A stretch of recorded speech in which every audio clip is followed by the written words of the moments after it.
the question I was asked is related to the khatira that I had delivered last, and that was, will I be responsible? Will I be responsible if my next generation leave Islam here in America? Will I be responsible if the generation after, my generation after, leaves Islam in America? So what's the answer? No, so long as you make sure that you raise your child properly. Is Nuh alayhi salam going to be held accountable for the state of his son? No. Why? Because he did his duty.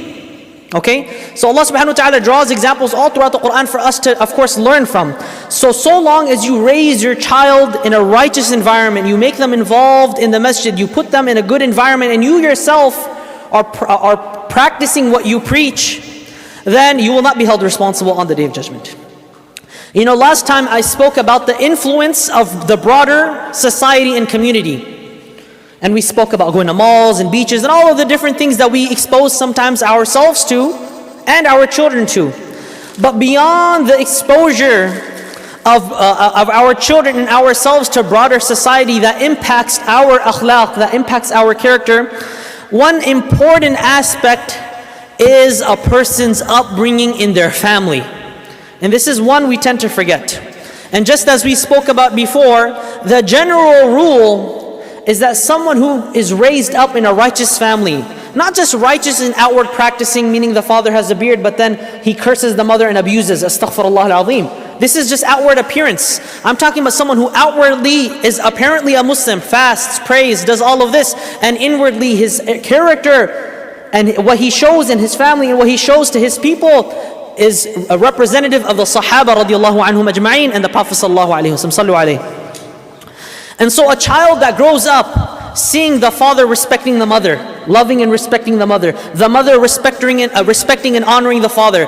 The child sees that my mother and my father, they both pray on time, they fast, they read Quran, they care about each other, they care about other people, they give to poor people. How do you think this child is going to grow up seeing this beautiful upbringing? How do you think? He's going to grow up with a beautiful understanding of Islam. Now you see another child who is in a problematic situation. And by the way, if you talk to teachers, and I've spoken to teachers before, children, you have several children in one classroom. The children that usually come with problems in the household, like divorced parents, they usually suffer in their grades. Did you know that? So it has a direct impact. So a child who's constantly growing up seeing curse words and haram and this, and the father is screaming and the mother is screaming, and they don't pray and they don't fast, but they tell him to read Quran, they tell him to do this, and they drop him at the school, they drop him at the masjid, babysitting, bismillah, tafaddalu. How do you think he's going to grow up? What is his perception of Islam going to be?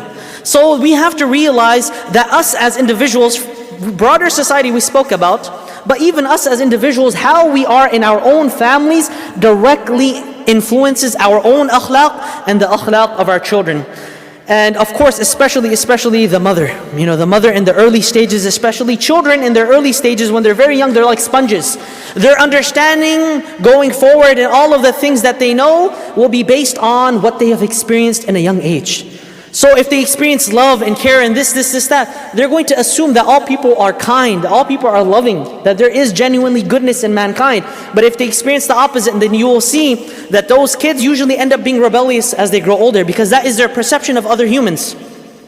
And so they say in Arabic, al-ilmu fi as-sighar kan naqshi fi al-hajar. Aywa. What you teach your child in his youth, it's as though you're engraving in a stone. You're engraving in a stone whatever you teach them. Not just knowledge, not just memorizing the Quran, but the character, the mannerisms that you teach them. You teach your child to be truthful, he will remain truthful. You teach your child to go to the grocery store and steal some grapes. It's okay, nobody's looking, no, it's fine.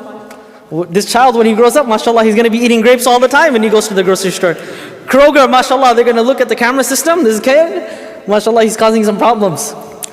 Al-ilmu fi as-sighar kan naqshi fi al-hajar. right? Whatever you teach them in the youth, in the young age, it will remain with them forever. And so there are a few instances in the Quran where Allah subhanahu wa ta'ala tells us the impact of family. I'm going to quickly go over the verses just so you realize the importance and the role that you play with your children, with your wife, with everyone that is around you. Allah subhanahu wa ta'ala, of course we spoke about it before, Nuh alayhi salam, his dua, Ya Allah, do not leave any kuffar on this earth. You know, everyone except those that were on the ark, everyone, the whole dunya, they were all engulfed in a flood. Nuh alayhi salam made the dua, Ya Allah, do not leave any of the kuffar. Why? وَلَا يَلِدُوا إِلَّا فَاجِرًا كُفَّارًا. Because those people, if they were remained on this earth, what would they do? They would give birth to children that will also be wicked people, that would also be sinners, and they would also disbelieve. Nuh alayhi salam, did he meet their progeny? Did he meet their children? Did he meet their grandchildren? No, because usually the case is that righteous parents will bring forth righteous children. That's the general rule. There are always exceptions. And the general rule is that evil, if you come from an evil background, then that is of course going to have impact on your akhlaq. Number 2, Maryam alayhi salam. Say alayhi salam. One of the best women to walk on this earth, alayhi salam. Only surah in the Quran named after a woman, Maryam alayhi salam. An example for all of us, not just women, but for men also to take from. The righteousness of Maryam alayhi salam did not begin with her. It was a result of her parents. Maryam alayhi salam's mother said, Ya Rab, إِنِّي نَذَرْتُ لَكَ مَا فِي بَطْنِي مُحَرَّرًا. Ya Allah, whatever is in my stomach, whatever is in my womb, Ya Allah, I dedicate this child to you. Only for you, Ya Allah. Okay? And so, the righteousness of Maryam alayhi salam is due to who? The mother, the parents, the upbringing, the equation. I'm going to show you an equation, okay? And the end result is Maryam alayhi salam, for all of you mathematicians. Number 1. Allah subhanahu wa ta'ala says about Maryam alayhi salam that her mother dedicated what was in the womb solely for him azza wa jal. And then Allah subhanahu wa ta'ala continued, فَتَقَبَّلْ مِنِّي إِنَّكَ أَنْتَ السَّمِيعُ الْعَلِيمُ فَلَمَّا وَضَعَتْهَا قَالَتْ رَبِّ إِنِّي وَضَعْتُهَا أُنْثَى وَلَيْسَ الذَّكَرُ كَالْأُنْثَى وَإِنِّي سَمَيْتُهَا Maryam. What does Maryam mean? I discussed it. Who said it? Abida. One of the sisters answered very, mashallah. Abida. I think they like the Maryam alayhi salam khutbah. Abida, it means someone who is a worshipper of Allah azza wa jal. So not only was she raised up righteously, but she was given a beautiful name. Some parents, they name their children the weirdest names. Please consult with me before you name your child, please. Ibrahim, Adam is good. But some people get some ajib names. I used to have a classmate, his name was Ma'un Safi. You know what that means? Pure water. One person, he was from Burma. May Allah subhanahu wa ta'ala faraj Allahu anhum. Say ameen. May Allah help them. His name was Meow. So every time he would walk in class, all of the students, we would go, Meow. You know, ajib names. Wallahi al-azim. Some of the weirdest names you hear in your life. Choose good names for your children. So number 1, Allah subhanahu wa ta'ala said this about her. And then of course her name was Maryam, Abida. And Allah subhanahu wa ta'ala says about the mother of Maryam, وَإِنِّي أُعِيذُهَا بِكَ وَذُرِّيَّتَهَا مِنَ الشَّيْطَانِ الرَّجِيمِ. Allah subhanahu wa ta'ala said that her mother made dua, that she seeks protection with Allah azza wa jal from a shaitan rajim. Making dua for your child is very important. وَأَنْبَتَهَا نَبَاتًا حَسَنًا. There's one dua that Shaykh Awama, one of the great scholars of hadith, he was looking for the longest time in all of the major books of hadith. Bukhari, Muslim, Sunan, Nasa'i, Sunan. He could not find any dua that was specific for the newborn child. Could not find it. Hadith scholar. He looked, and he went into the manuscripts and he found one dua. Should I tell you it? Manuscripts, he found it in Al-Jami' al-Kabir by As-Suyuti. Very rare dua. Okay? Allahumma ja'alhu barran.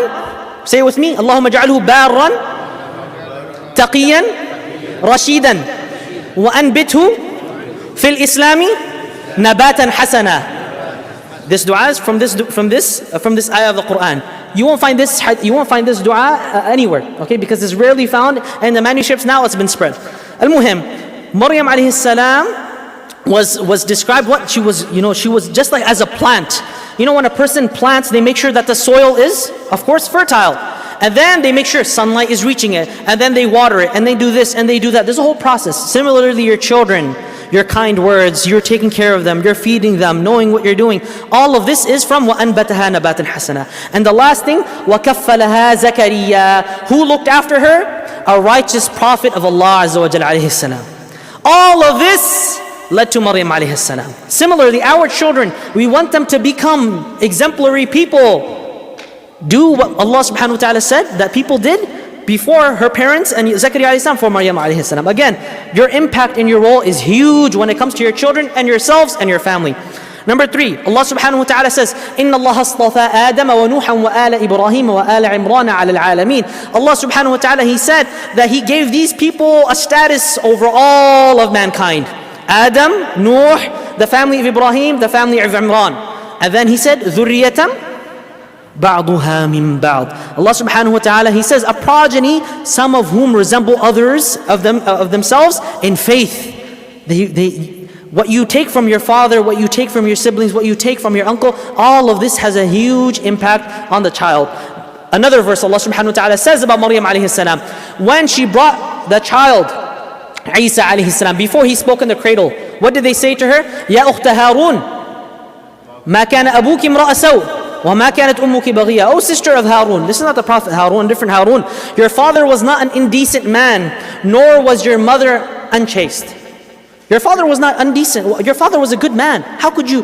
The whole point here, the tadabbur, the reflections that we get beyond this, is that why did they mention her father? Is because they say the apple does not fall far from the tree. So when they were accusing her, they said, how would you do this? Your father was not indecent. Same thing. The Quran is trying to tell us that usually decent parents bring forth decent children. And the last thing, Allah subhanahu wa ta'ala, He says, Ya ayyuhalladhina amanu, qu anfusakum wa ahlikum nara. Allah subhanahu wa ta'ala tells you, oh people who believe, you, all of us, save yourselves, protect yourselves and your families from the hellfire. We ask Allah subhanahu wa ta'ala to protect our children and our families from the hellfire. Why is Allah subhanahu wa ta'ala saying protect yourselves and your family from the hellfire? Because you have an impact. You have the ability to take the hand of your child and take them to Jahannam or take them to Jannah. You can take them to the masjid or you can take them to haram places. You can take them to Quran classes or you can take them to haram places. You as a parent have such a huge responsibility and a huge role in the upbringing of your child and his akhlaq. And I'm sorry I have to say this, please forgive me. I do not mean this in any offensive way. But sometimes parents, you know what they'll do? They'll go to the teacher. For example, their child is enrolled in an Islamic school. They themselves, mashallah, they're not to blame. They'll go to the teacher, the child misbehaves at home. What do? They'll go to the Islamic school. Aren't you guys teaching them anything? You're not teaching them anything in the Islamic school? What are they learning? Or sometimes, teens, the sheikh, my child is doing bad things at home. Aren't they learning anything? This is not only the responsibility of the imam, the teacher, the principal, or whoever it is. It's also your responsibility. It's an individual responsibility. Our children, we will be asked about them on the Day of Judgment. We ask Allah subhanahu wa ta'ala, Allahumma aslih shabab al-muslimin, Allahumma aslih fatayat al-muslimin, wa sallallahu ala nabiyyina Muhammad, wa ala alihi wa sahbihi ajma'in. Assalamu alaikum wa rahmatullah.